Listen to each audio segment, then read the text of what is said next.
Sudside, c'est une association qui est implantée à la Cité des Arts de la Rue, dans le 15e arrondissement de Marseille, qui a un premier objet, c'est la construction de décors de spectacle. C'est une équipe d'artistes et de techniciens qui porte l'atelier. Et dans les statuts de l'association, et c'est une volonté du conseil d'administration, de la direction et même de l'ensemble de l'équipe, c'est de porter un projet d'action culturelle, d'être acteur de notre territoire. On est implanté dans les quartiers prioritaires de Marseille. C'est ce type de projet auquel le centre social répond assez aisément, d'autant plus que c'est un partenaire historique du centre social. Direction Arles. Cet après-midi à Marseille, dans le 04 à Manosque, à Digne-les-Bains, 27 degrés à Saint-Maximin. Il s'avère que le centre social est dans le 14e arrondissement de la ville de Marseille. Et sur ce territoire-là est arrivé il y a 3 ans une cité éducative. C'est des dispositifs qui sont mis en place par l'État, qui sont des renforts de coordination et de financement sur des quartiers prioritaires. L'association Sudside, elle a été construite par des passionnés de moto. Quand on a vraiment développé le projet d'action culturelle, on a cherché un lien entre ces passionnés de moto et ce qu'ils pouvaient ramener sur un territoire plus large. Oh, vous avez mal dormi, hein? Ça va vous réveiller l'air. Il est frais là. Les problématiques de mobilité que rencontrent les gens nous ont ramenés à la moto et la mobilette nous est paru un outil, finalement un outil pédagogique qui faisait lien entre ces quartiers-là et notre atelier tel qu'il est aujourd'hui. Ce qui nous plaît, c'est l'écriture de projets. Et cette fois-ci, on voulait vivre l'itinérance et vivre le voyage. En route, c'est une des déclinaisons du projet AV88. Et là, en route, c'était partir en itinérance, vraiment rentrer dans la notion de voyage, manger du bitume pendant des heures entières.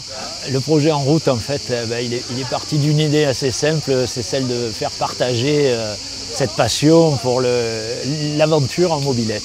Voilà. Pendant 3 jours, on fait un road trip pour arriver à Avignon. On a 3 jours pour arriver à notre but. Et là, on fait un grand voyage. On fait un grand voyage avec les mobilettes. On va rouler en Camargue. On va changer à chaque fois de lieu pour passer la nuit. C'est des jeunes qui ont entre 14 et 15 ans. Ils sont issus du quartier Bon Secours. 4 filles et 1 garçon. On est sur un petit groupe parce que voilà, il y a des enjeux de sécurité, des enjeux d'accompagnement et de permettre à des gamins de trouver pleinement leur place. Et c'est un groupe qu'on suit depuis pas mal de temps maintenant. Déjà, apprendre à ces gosses à servir de mobilette, de les intégrer dans un groupe et de nous aussi s'intégrer avec eux, c'était quelque chose qui était beau, quoi. Déjà, ça leur fait découvrir ce qu'est l'univers de la route, la locomotion, le sentiment d'indépendance, de liberté, de vivre comme ça à l'itinérance. Voilà, avec ce que ça comporte de partage, on mange ensemble, voilà, donc on échange.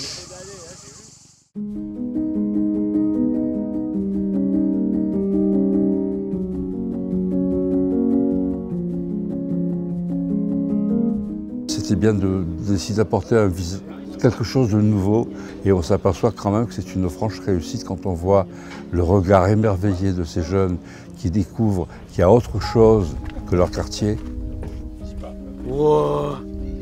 Et qui voient qu'autre chose est possible et qu'on peut sortir du quartier. Planter ces graines-là, ça vaut toutes les fortunes du monde. Je peux déjà découvrir des nouveaux endroits. Par exemple, ici, je ne connaissais pas la Camargue, je ne suis jamais venue. La Camargue, je ne connaissais pas du tout. C'est un paysage très beau qu'on n'a pas l'habitude de voir en banlieue.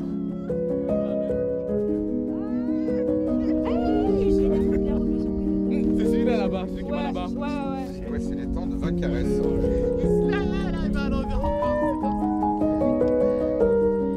C'était très beau, j'ai aimé voir les flamants roses. J'ai vu des chevaux. Des cygnes blancs et des cygnes noirs, on a vu des taureaux. Il y en a qui ne sont jamais sortis de leur cité. Et là, on fait des journées de 80 km avec des virages, il y a des chevaux dans les champs, des oiseaux, des taureaux.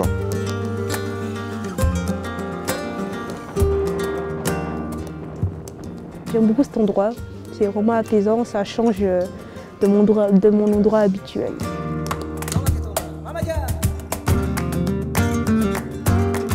De changer de quartier, de changer de paysage, de changer un peu d'air, ça fait du bien. J'ai pas l'habitude de voir des forêts, de voir plusieurs arbres, genre beaucoup d'arbres autour de moi. Moi, j'ai l'habitude de voir des bâtiments, voir une cité. J'ai vu des champs de fleurs, je n'en avais jamais vu autant de ma vie, du coup c'était cool de voir ça.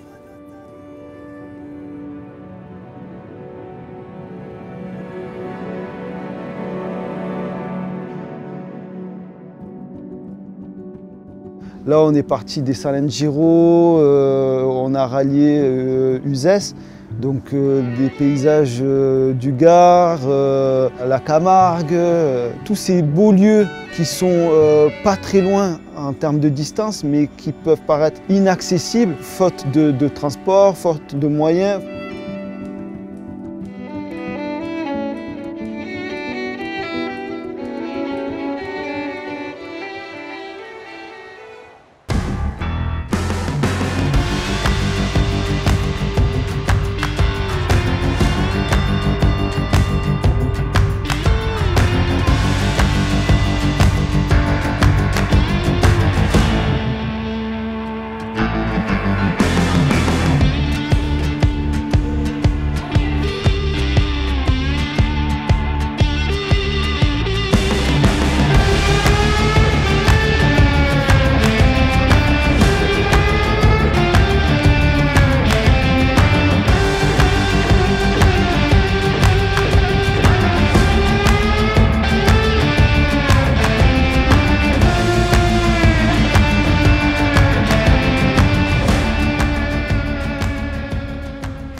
Donc nous, on a réactivé ce projet-là avec ce financement DRAC il y a 6 ans, 7 ans. Et finalement, c'est un projet qui a très bien fonctionné en termes d'accueil au niveau des publics, au niveau des partenaires. Derrière, la cité éducative M14 a pris le relais. En fait, on a pu être vraiment en continuité d'un financement vers un autre. Et aujourd'hui, c'est la Mutuelle des Motards qui continue à porter le projet, à nous accompagner sur sa construction. AV88, c'est l'ensemble du projet autour de la mobilette que porte Sudside. AV88, c'est le nom technique de la bleue. C'est celle qui a été vraiment le plus diffusée dans le monde, mais on en trouve partout. Les gens ont commencé à avoir une certaine autonomie justement avec ces fameuses AV88, ces fameuses mobilettes où ils pouvaient aller d'un coin à l'autre, pas très loin, mais c'était déjà une liberté. C'est des mobilettes, c'est uniquement du type moto-bécane. Ce sont des véhicules qui ont quand même 50-60 ans quand même. Au départ, c'était des vélos moteurs qui étaient prévus surtout après la guerre pour que les pères de famille à l'usine travaillaient et trucs comme ça. C'était leur seul moyen de locomotion. Les jeunes passent leur permis AM, donc ils obtiennent leur premier permis de leur vie, chose qui est ultra compliquée dans les quartiers où ces jeunes vivent, de pouvoir aller d'un point A à un point B de manière libre et autonome. Voilà, donc ce projet permet tout ça. Les familles, on les connaît, on les a rencontrées, c'est un lien qu'on a et on a la chance d'avoir la confiance des familles là-dessus. J'ai demandé à ma maman. De base, elle n'était pas du tout convaincue. En plus, elle a dit c'est dangereux et tout. Et après, j'ai essayé de parler avec elle, de trouver des compromis. Après, je l'ai convaincue, je lui ai dit oui, ça peut être bien et tout, je peux tester des expériences et tout, ouvrir d'autres portes. Après, je l'ai convaincue, elle a dit oui. Mon père, il est beaucoup dans le monde de la mécanique. Du coup, lui, ça ne le dérangeait pas. Il était content d'ailleurs. Ma mère, un peu moins, au début, elle était pas trop d'accord sur ça. Elle disait que pourquoi tu veux faire ça, ça va servir à quoi. Finalement, elle a accepté. Et mon père, lui, il était tout de suite d'accord, il était content. Moi, j'ai toujours aimé la mécanique. J'aime bricoler et tout. En fait, au début, je voulais faire mécanicienne. Mais ils m'ont pas laissé, ils m'ont dit c'est pour les garçons. Du coup,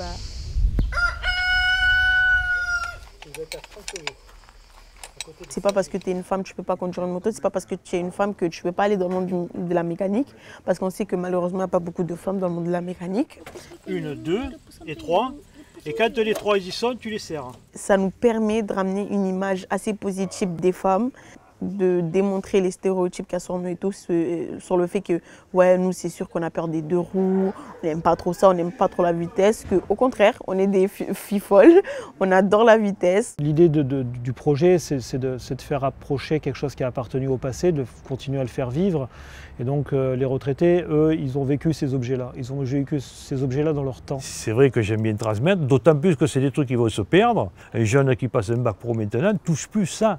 Et ces acquis-là, ils sont perdus par des anciens comme nous. Mais moi, la mécanique, j'étais curieuse, je voulais savoir mais comment cette voiture arrive à rouler, pourquoi elle fait ci. J'étais très curieuse sur ça, je voulais devenir mécanicienne, mais ma mère ne voulait pas malheureusement. Moi, je vois le corps humain. La mécanique, c'est aussi un corps qui fonctionne comme un corps humain, des organes, Voilà, du coup, comme je ne pouvais pas aller dans la mécanique, je suis partie dans la médecine. En tout cas, ça m'a permis d'avoir de l'expérience, de découvrir des trucs, d'avoir plus de culture du coup générale sur les motos. Et ça m'a permis d'apprendre des choses que je pourrais apprendre à d'autres personnes. J'ai trouvé une nouvelle passion en fait dans la mobilette. C'est pas parce que vous êtes une femme que vous pouvez pas faire de la moto. Si vous aimez ça, montez dessus. Au début, vous allez avoir peur, mais foncez, c'est trop bien.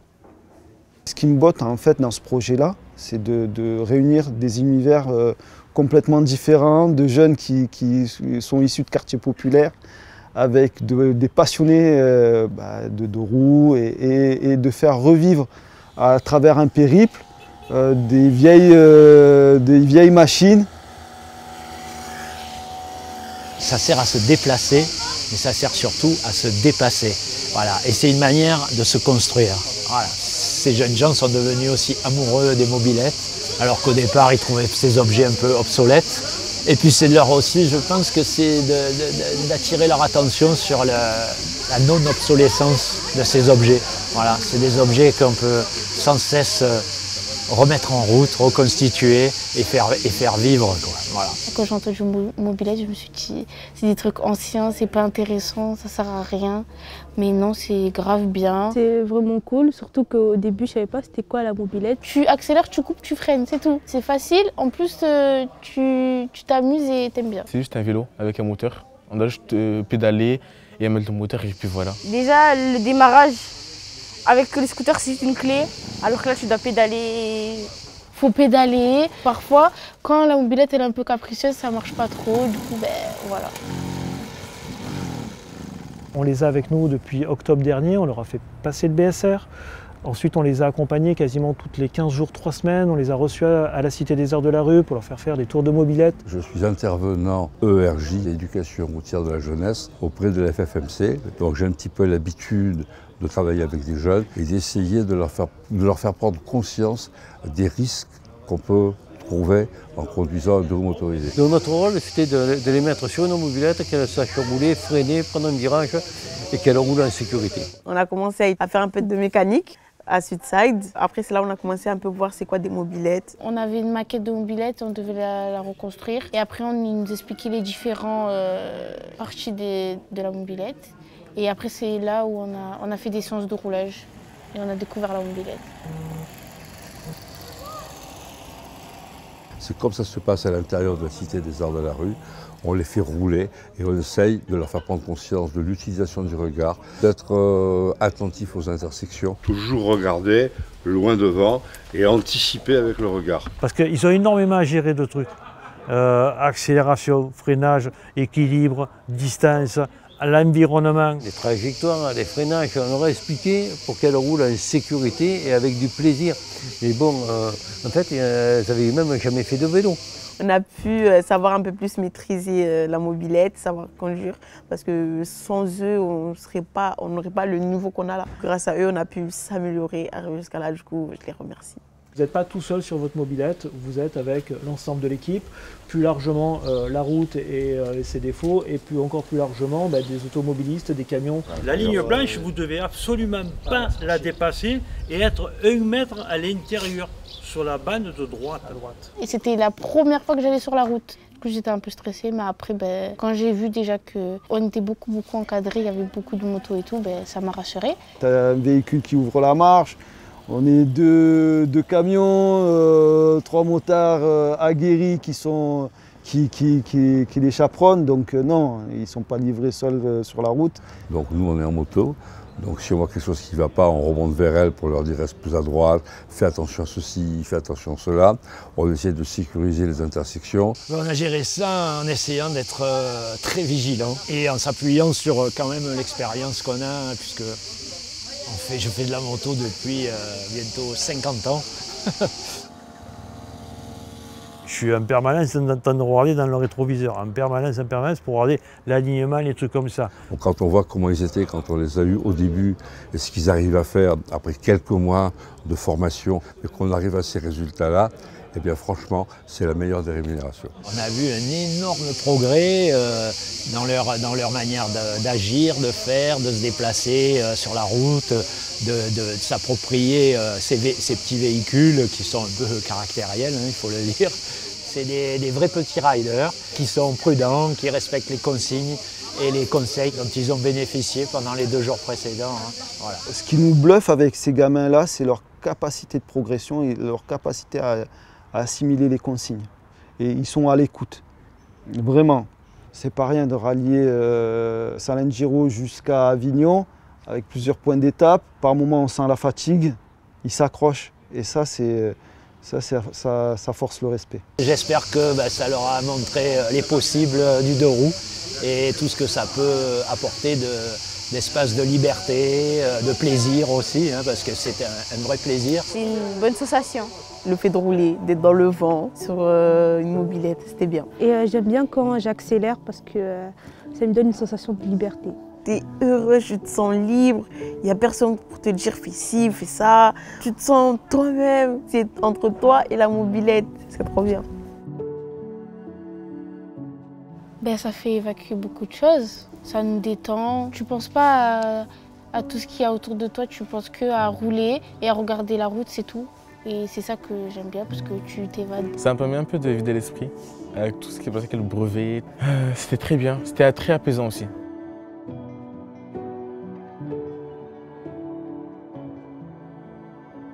Ça fait du bien et tout, parce que moi je suis une personne, ma mère ne m'autorise pas beaucoup à sortir, à part pour aller au centre et tout, pour les activités et à l'école. Du coup ça m'a permis de découvrir des nouveaux endroits et tout. Oui, c'était bien. Pour nous, c'est ouvrir des fenêtres sur le monde parce que, en fait, ces minots, ils ont un environnement social qui est un circuit fermé. Maman, papa, frères et sœurs et les potes. Voilà, le collège qui n'est pas très loin de la cité. Et en dehors, bien souvent, ils ne voient pas ce qui se passe. Et si tu n'as pas la possibilité, via le collège ou un établissement scolaire, ou via un centre social, ou via une association, ou un club sportif, qui te permet de sortir de cet environnement, de ce circuit fermé, tu restes limité en termes d'interaction entre milieux complètement différents. Et ça, c'est une richesse. Je pense que les gosses, ça leur a apporté peut-être un autre regard. Et nous, ça nous a apporté un autre regard. Donc ça a été du donnant-donnant et ça a été tout à fait bénéfique. C'est intergénérationnel, c'est mixte. Les jeunes, ça les construit tout ça. De côtoyer d'autres, des personnes un peu plus âgées qu'eux. Pendant ces 3 jours, il y a un côté pédagogique, c'est-à-dire apprendre à être ensemble, apprendre à rouler ensemble, apprendre le respect de l'un de l'autre et leur apprendre ce qu'est la cohésion d'un groupe. Tu as l'effet sur l'instant T de réaliser que ils sont capables de faire certaines choses parce que bien souvent ils se sous-estiment. Quand tu les pousses un petit peu, ils réalisent après coup que finalement je suis capable de monter, d'atteindre des sommets en passant marche après marche. Et donc la transmission, on va se faire de fait d'une génération vers l'autre. Elle va se faire aussi au niveau du geste. Comment est-ce qu'on va accompagner les mains à changer une bougie? Comment on va accompagner les mains à changer un pneu? Cet endroit de transmission, il se fait vraiment en se côtoyant. On fait des choses ensemble. Quand tu as une passion, tu aimes bien la transmettre. Ou on les passionne ou on ne les passionne pas. Notre boulot, c'est de les passionner. Ils sont gentils, souriants et tout. On rigole avec eux. C'est trop bien. Ils sont vraiment cool, ils sont chouettes, on peut vraiment parler avec eux. C'est des encadrants, mais on peut parler comme si c'était des amis. Ils sont très gentils et très cool, vous pouvez parler, rigoler avec eux. Ah, c'est trop les meilleurs, ils sont trop bien. Je suis très content que le Michel Desmotards accepte de participer à ce projet parce que ça correspond tout à fait aux valeurs de tous ceux qui ont créé cette mutuelle des motards. Et puis bon, nous on est motards avant tout. Donc les voir faire du 2 roues, et là tout à l'heure à certaines, je disais alors la moto, ça, ah oui, ça nous plairait. Et voilà, c'est gagné. On les a amenés quelque part, elles ont eu une expérience qui est très belle, très enrichissante. Et en fait, cette expérience, on l'a eu aussi. C'est ça qui est très beau. Ce sont de superbes ambassadeurs et ambassadrices pour d'autres gamins. Qui de mieux que les jeunes eux-mêmes qui l'ont vécu peuvent parler à d'autres jeunes. C'est comme ça qu'on arrive à mobiliser les publics, c'est comme ça qu'on construit des projets.